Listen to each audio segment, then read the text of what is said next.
오늘 말씀의 제목은 바나바와 같은 신앙이라는 말씀의 제목으로 함께 은혜 나누려고 합니다. 우리가 잘 알고 있는 신약 성경에서 가장 큰 영향력을 끼친 사람이 여러분들은 누구라고 생각하십니까? 바로 사도 바울입니다. 바울은 세계 선교의 문을 활짝 열었을 뿐 아니라 히브리서를 포함해서 성경 13권을 썼던 사람이죠. 그런데 이러한 바울을 초대교회 지도자들이 경계하고 두려워할 때 바울을 등장시켰던 인물이 있습니다. 그게 누구였습니까? 바로 바나바였습니다. 그리고 바나바는요, 바울과 함께 1차 세계 여행을 떠났죠. 전도요죠. 마가를 데리고 다녔습니다. 그리고 또 2차 세계 전도 여행을 할 때요, 마가를 데리고 다니는 문제로 인해서 누구와 다퉜어요? 바울과 논쟁이 벌어졌습니다. 그때도 역시요, 바나바는 1차 선교여행에서 그 마가가 실수했던 것들을 모두 품어줍니다. 바나바는 어떤 사람인가? 이렇게 품어줄 수 있는 덕이 있는 사람, 또 겸손한 사람이었습니다. 오늘은 바나바와 같은 사람이 되어 이 시대를 감동하게 만들기 위해서 우리가 어떠한 신앙을 가져야 할까에 대해서 생각해 보겠습니다. 첫째는 상대를 인정해주는 신앙을 가져야 합니다. 요즘 어떻습니까? 상대를 자꾸만 까고 양파도 아닌데요, 상대를 자꾸 까요. 벗겨요. 여러분, 그러면 내가 올라갈까요? 아니요.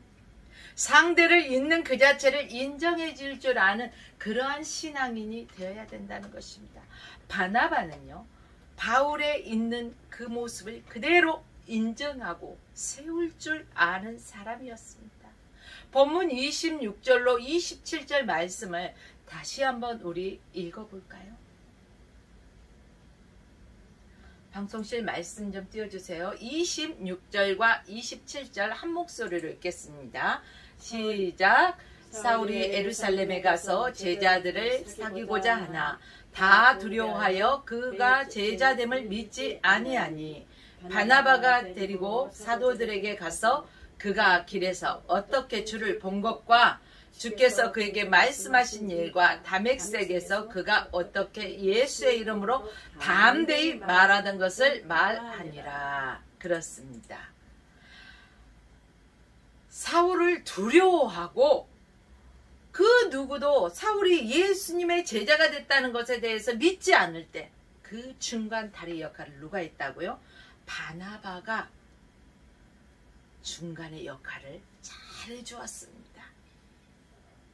예수의 이름으로 어떻게 이 사람이 말하는 것들을 다 일일이 전해주었다는 것입니다.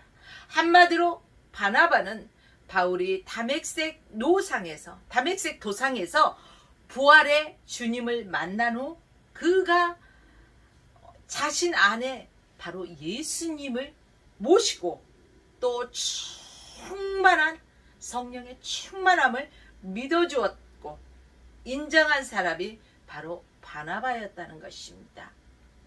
주경학자들의 견해를 보면은요, 이것을 어떻게 보냐?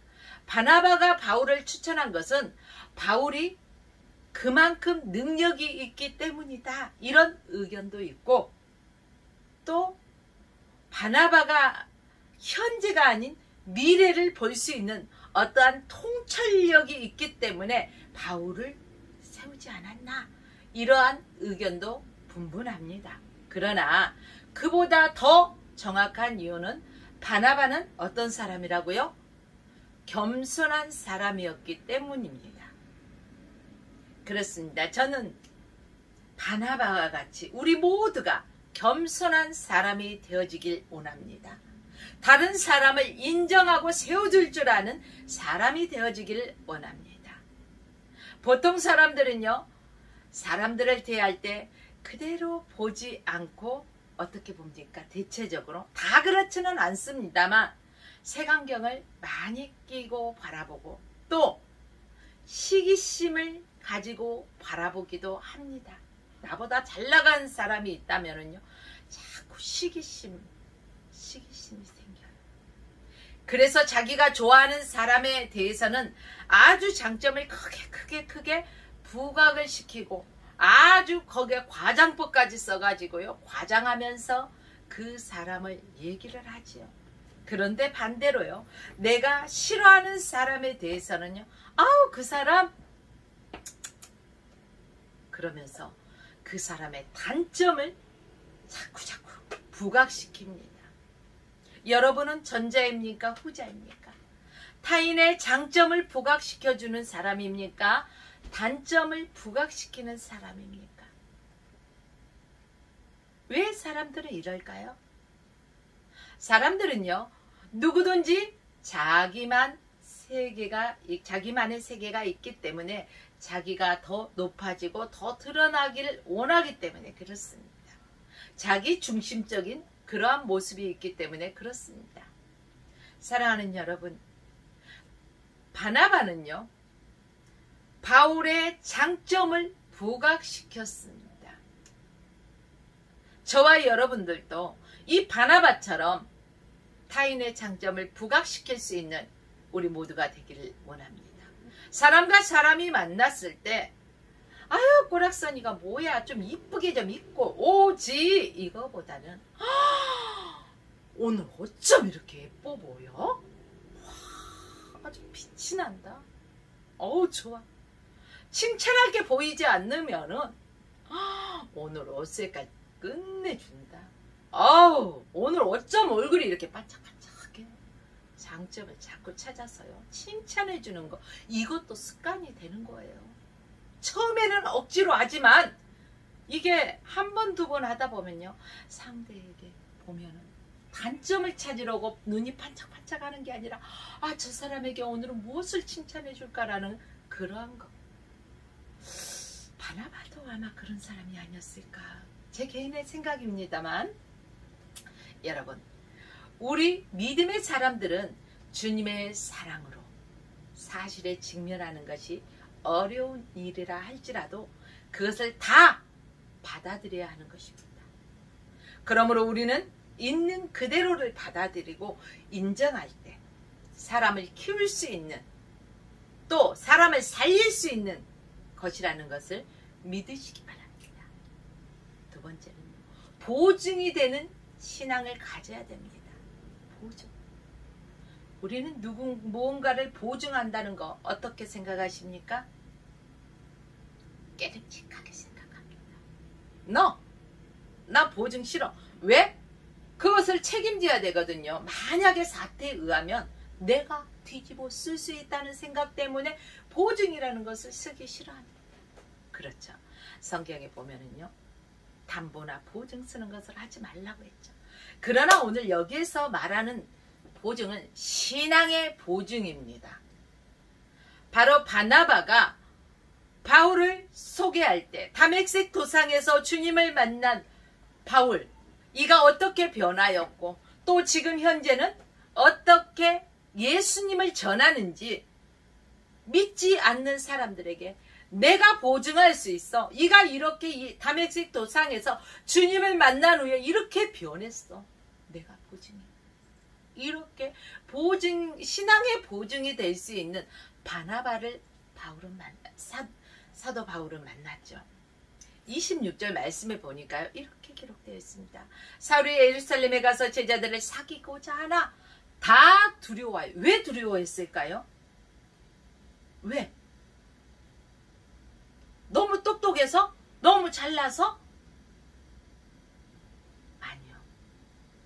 예수를 따르는 자들을요, 핍박하고 때려잡는데 앞장섰던 사람이기 때문에 바울이 변했다 해도 아휴, 그렇게 사람이 쉽게 변할 수 있어? 못 믿어. 이런 마음이 있지 않았을까? 그래서 바울이 그들에게 다가가도요, 오히려 겁내하고 두려워했다는 것입니다. 그가 제자 됐다는 것은 도대체 믿기가 힘든 거예요. 왜? 너무나 핍박을 많이 했기 때문에 그렇습니다. 당시 예루살렘의 초대교회 지도자들은 바울을 신뢰하지 못하고 오히려 그를 두려워했습니다. 왜냐하면 사도 바울과의 과거 행적 때문에 그렇습니다. 우리도요, 나쁜 짓을 많이 하는 사람이요, 개가천선했다면요 쉽게 믿어집니까? 아이고, 그 사람이 변해 손에 장을 짓는다, 야, 이런 소리 해보지 않았어요. 그렇게 쉽게 변한다는 것을 믿지 못할 때가 많이 있습니다. 그러나 하나님을 인격적으로 만나면은요, 단번에 바뀌는 것입니다. 차츰 점차적으로 바뀌어가는 사람도 있는가 하면 단번에 바울과 같지요, 180도 바뀌는 사람이 있습니다. 여러분, 저와 여러분들도 예수 그리스도를 만났고 믿기 때문에 세상과 벗하고 짝하던 삶에서 180도 바뀌어서 예수 안에서 즐거워하고 예수 안에서 기뻐하고 예수 안에서 참된 행복을 느끼고 예수 안에서 만족하는 삶을 살아야 할 것입니다. 그리고 누군가가 변화되어 주님 앞에 나왔을 때 그들을 포용할 수 있는 그러한 믿음의 사람이 되어야 할 것입니다. 사랑하는 여러분, 모든 사람들이 바울을 두려워하고 믿지 못했을 때 바나바는 그를 보증해 주었고 사다리가 되어 주었습니다. 우리의 보증이 되어 주시는 분은 누구신가요? 자, 누구든지 하나님의 아들 예수 그리스도를 나의 구주로 고백하고 영접하고 믿는 자들에게는 하나님의 자녀되는 권세를 주셨습니다. 그런데요, 이것을 누가 보증해 줄 거야? 바로 예수님이 중보자 되시고 보증인이 되주셨습니다. 그래서 오직 길이요 진리요 생명이신 예수 그리스도를 통하지 아니하고는 하나님 나라에 갈 수가 없는 것입니다. 사랑하는 여러분들이요, 이처럼 신앙의 보증을 쓸 수 있는, 신앙의 보증인이 될 수 있는 그러한 믿음의 단계까지 성숙되어져야 할 것입니다. 그러므로 내가 힘들고 희생이 되더라도 그 희생을 통해서 다른 사람의 길이 열린다면은 우리도 그렇게 미랄의 역할을 감당해야 한다는 것입니다. 하나의 미랄의, 나 썩기 싫어, 나 그냥 있을 거야, 그렇다면 그 미랄 그대로밖에 없을 것입니다. 그러나 그 하나의 미랄이 썩어졌을 때 많은 열매를 맺는다는 것입니다. 사랑하는 여러분들이요, 소금이 자기의 몸을 녹여줬을 때 그 맛을 내는 것처럼 저와 여러분들도 희생이 있을 때 우리는 그리스도의 향기를 풍길 수가 있다는 것입니다.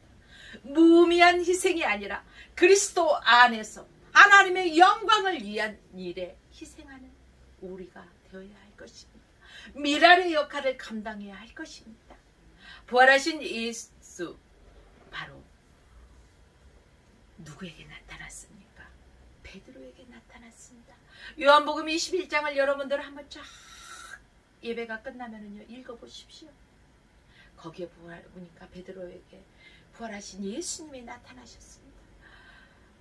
우리 같았으면 그토록 십자가에서 생명을 주기까지 사랑했는데, 정말로 그 사랑을 받았는데 우리를 배반했다. 그러면 어때요?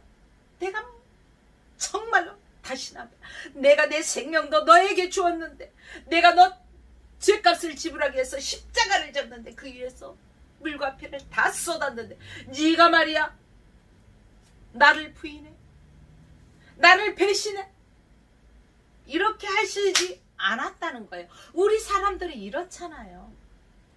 배신자요, 배신자라고 부르잖아요. 그런데 우리 주님은요, 배신자라고 부르지 않았어요. 베드로가 예수님을 부인하고 예수님을 모른다, 그렇게 배반한 것에 대해서 얼마나 가슴 아프고 얼마나 죄책감이 들까.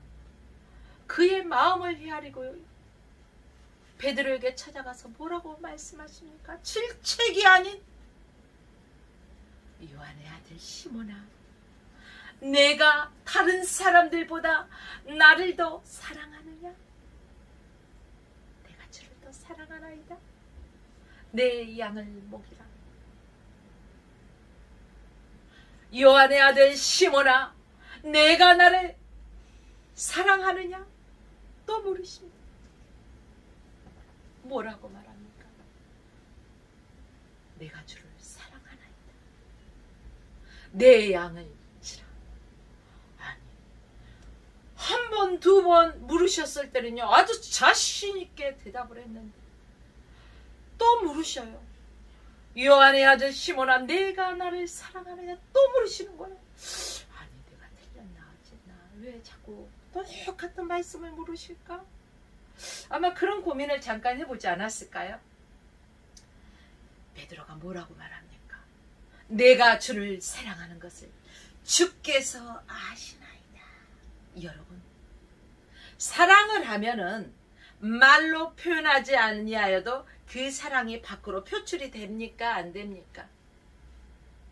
사랑을 하면은 그 얼굴, 낯빛이 혈색이 돌고요, 반지르르하게 아주 그냥 윤기가 나고 아주 생기가 돈다고 하지 않습니까?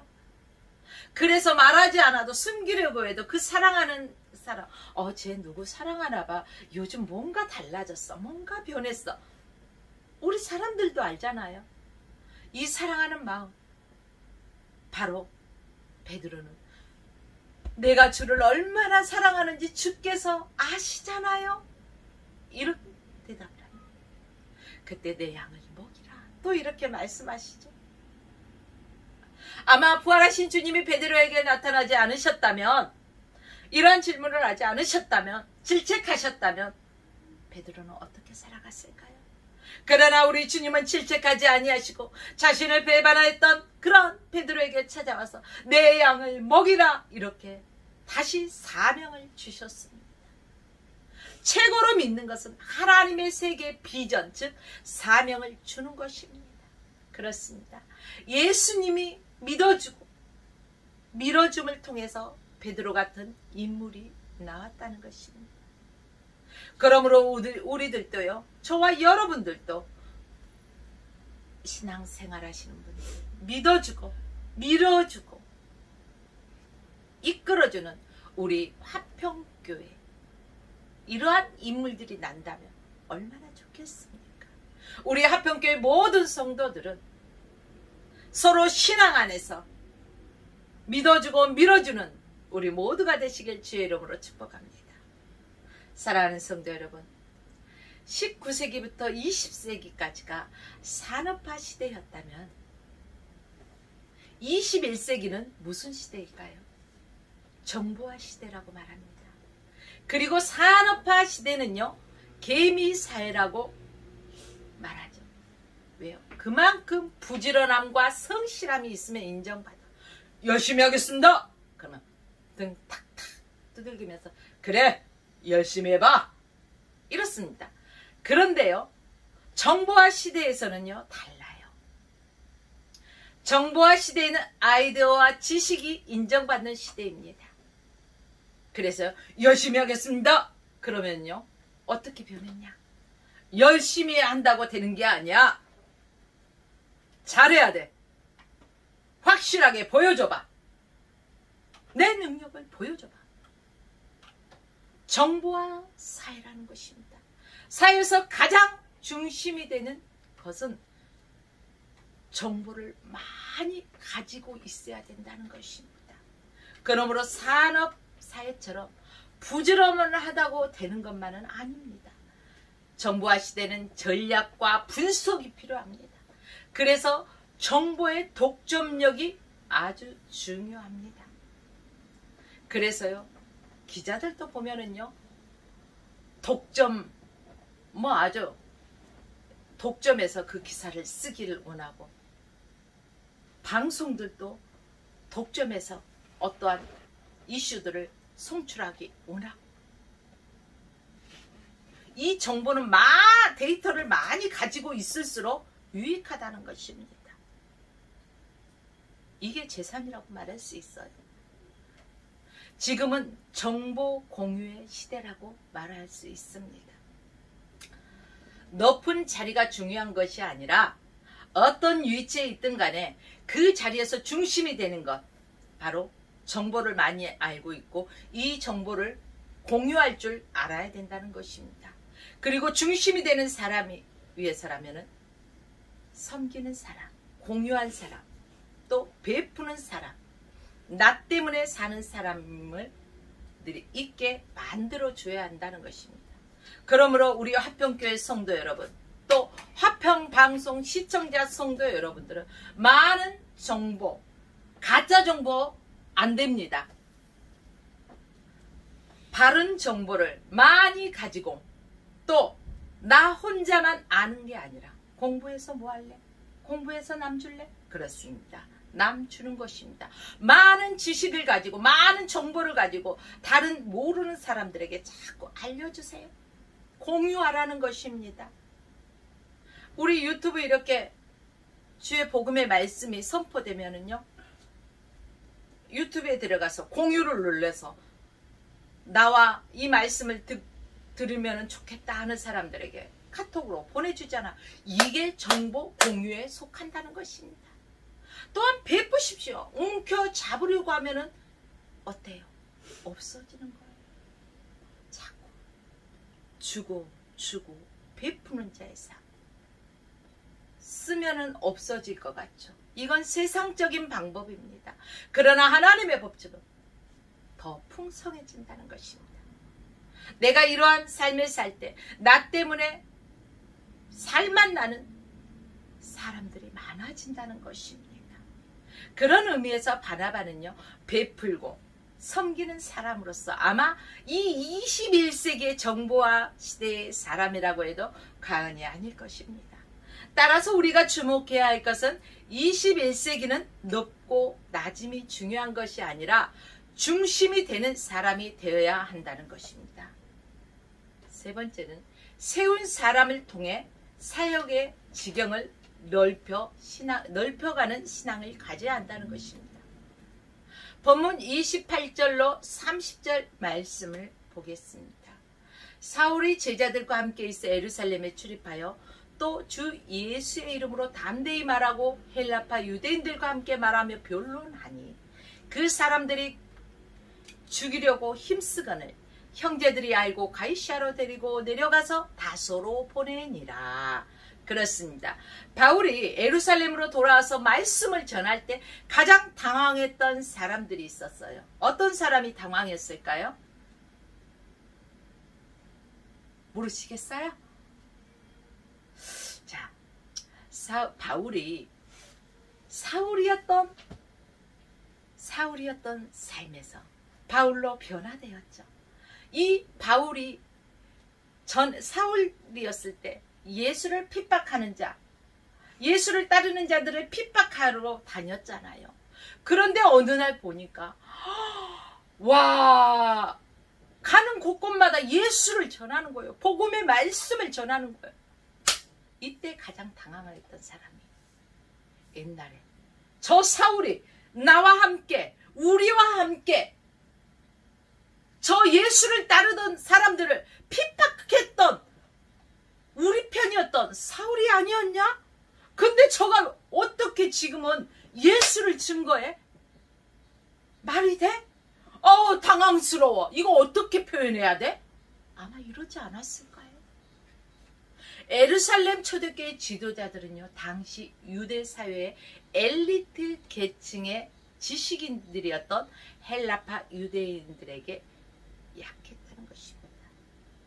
그런데 헬라 말에 유창하고 지성으로 무장된 사도 바울이 이들에게 복음을 전합니다.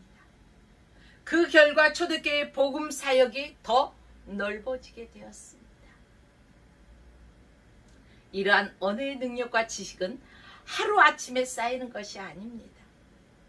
그런데 바나바는 바울 한 사람을 예루살렘 초대교회의 세움으로 인해서 바울이 헬라파 유대인들에게 전도하고 예루살렘에서 든든히 서가며 사역을 하게 되었다는 것입니다. 저와 여러분들도 만나며 예수를 전하는데 그 복음의 메시지를 듣고 이들이 예수 그리스도를 나의 구주로 영접하고 또 이들이 전도자의 삶을 살아간다면 내 한 사람이 예수 믿을 때와 이들이 함께 또 복음 사역자로 동역자가 되었을 때 그 파급은 엄청나게 달라진다는 것입니다. 우리는 때를 얻든지 못 얻든지 복음 전하는 자가 되어야 할 것입니다. 늘 하나님을 기쁘시게 해드리는 자가 되어야 할 것입니다. 그래서요, 동역자를 세워서 함께 사역하는 일은 참으로 위대한 것입니다.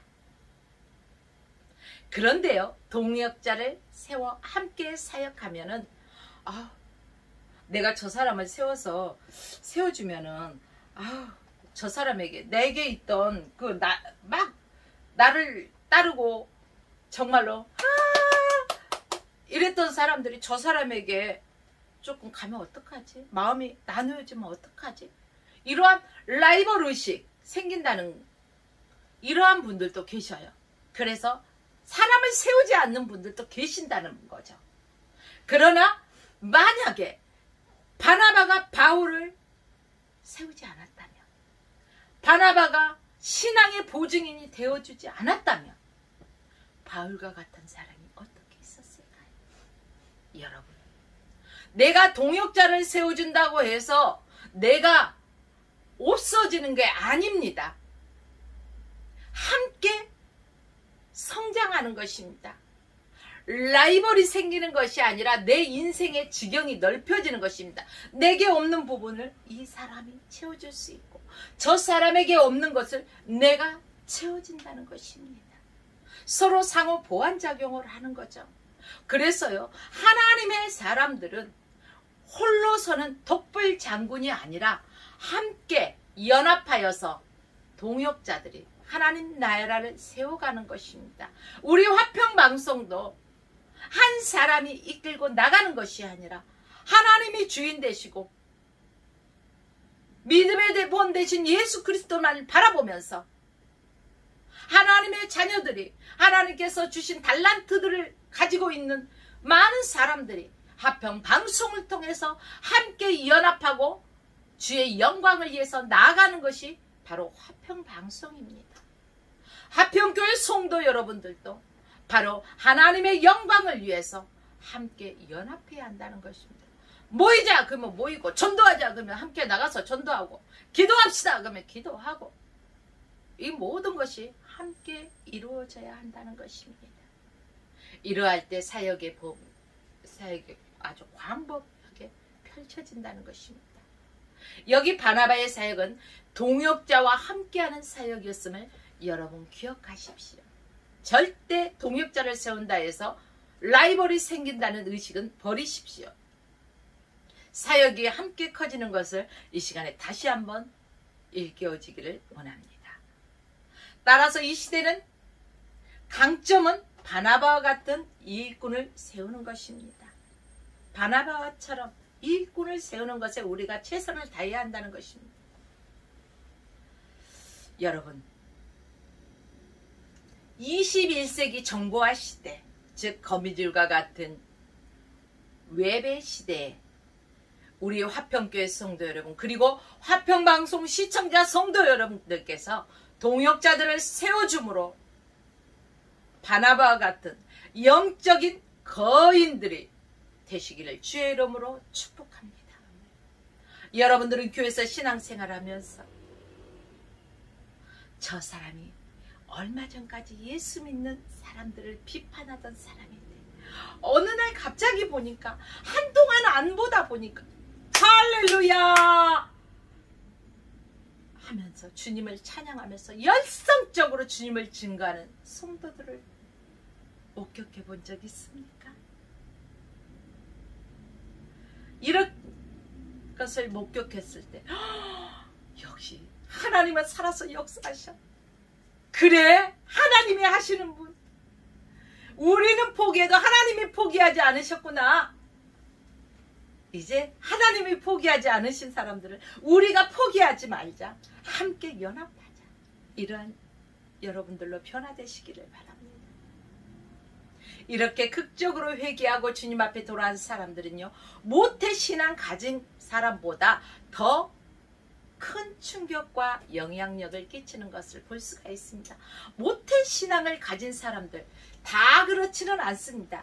그러나 제가 만나본 일부의 사람 중에는요, 못해. 아우 나는 이건 못해. 아우 다른 사람 시켜. 난 그냥 뒤에서 보이지 않는 데서 기도만 할게. 아우 못해. 해. 못해 신앙이라고 못해만 하는 사람들이 있더라고요. 그러나 여러분, 내가 한다고 생각하기 때문에 못해 하는 거예요. 누가 해요? 내 안에 계신 주님이 하시는 거예요. 주님이 말씀하시면 나는 순종만 하면 되는 거예요. 자꾸 내가 하려니까 못해 그러죠. 그러니 못해 신앙이 아닌 생판 주님을 모르던 사람이 복음의 메시지를 듣고 그가 회개하고 예수 그리스도를 영접했을 때 더 큰 영향력을 끼치는 것들을 우리는 종종 볼 수가 있다는 것입니다. 그래서 사도 바울의 변화된 모습을 보고 가장 크게 놀란 사람들 또한 예루살렘 초대교회 지도자들이었다는 것이죠. 당시 바울과 같이 핍박하던 유대사의 엘리트 계층에서 헬라파 유대인들이었죠. 그런데 예루살렘 초대교회 지도자들과 바울 사이에 다리를 놓아주는 중간 역할을 한 사람이 누구였다고요? 바자로 시작하는데 바나나가 아니에요. 바나바예요. 사실 교회에서나 사회에서 누구를 추천한다는 거 쉬울까요? 쉽지 않을까요? 쉽지 않아요. 왜? 추천했다가 그 사람이 아주 잘하고 칭찬받고 아주 충성되게 하면은 뿌듯하죠. 그러나 어째 저런 사람을 추천해가지고 말이야 하면은요, 정말 낯짝이 안 서요.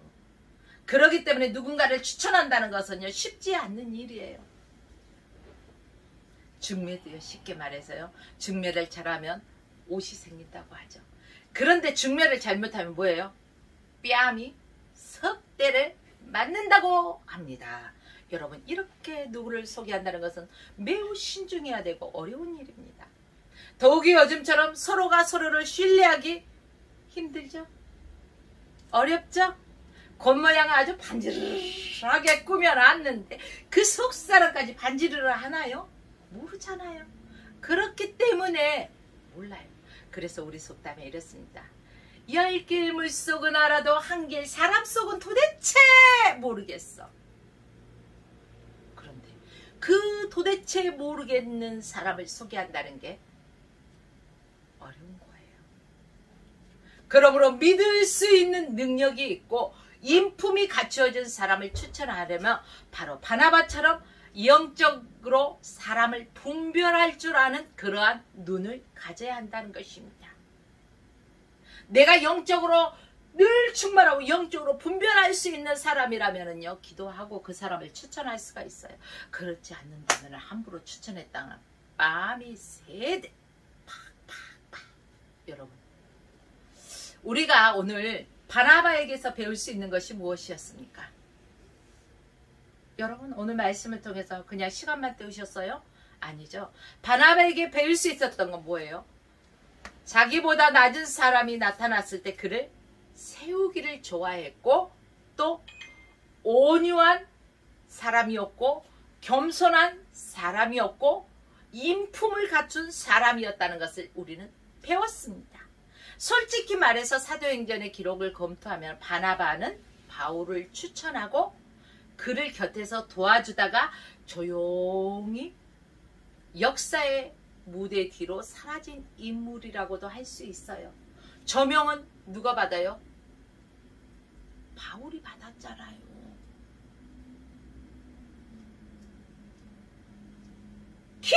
우리는 그래요. 키껏 세워줬더니 나를 제끼고 지가 앞서가. 사람의 소리예요, 이거. 근데 바나바는 그러지 않았어요. 끝까지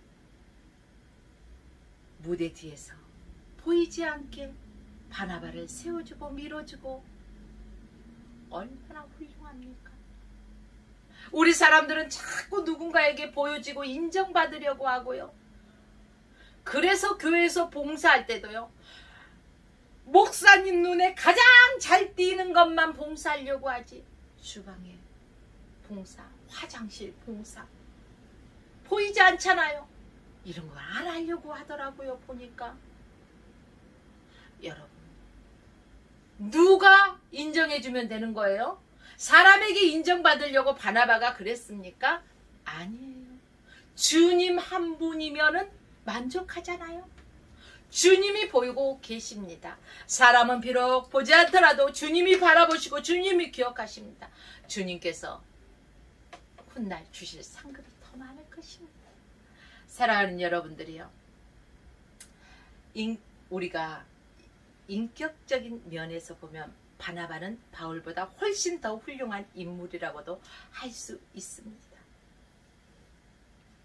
누군가를 세워주고 나보다 앞서 세워진다는 건 쉬운 일이 아니기 때문에 그렇습니다. 주님의 일을 하는 데 있어서 이렇게 바울과 같은 주연도 필요합니다. 그러나 바나바와 같은 조연도 반드시 필요하다는 것입니다. 다 주연만 있으면 누가 조연할 건데. 여러분, 우리는 내가 주연이 되던 조연이 되던 나 있는 곳에서 내게 주신 사명을 충성되이 감당하며 될 것입니다. 이런 사람이 지금 강력한 두 날개로 주님의 비전 성취를 위해 비상하고 있는 바로 교회에 꼭 필요한 사람입니다. 주님이 찾는 사람, 바로 이런 사람입니다. 우리 화평교회 성도 여러분, 화평방송 시청자 성도 여러분들께서 바로 바나바와 같이 두 날개로 주님의 그 비전 성취를 위해서 비상하고 올라가는 그러한 성도 여러분 되시길 주의 이름으로 축복하며 오늘 말씀을 마칩니다.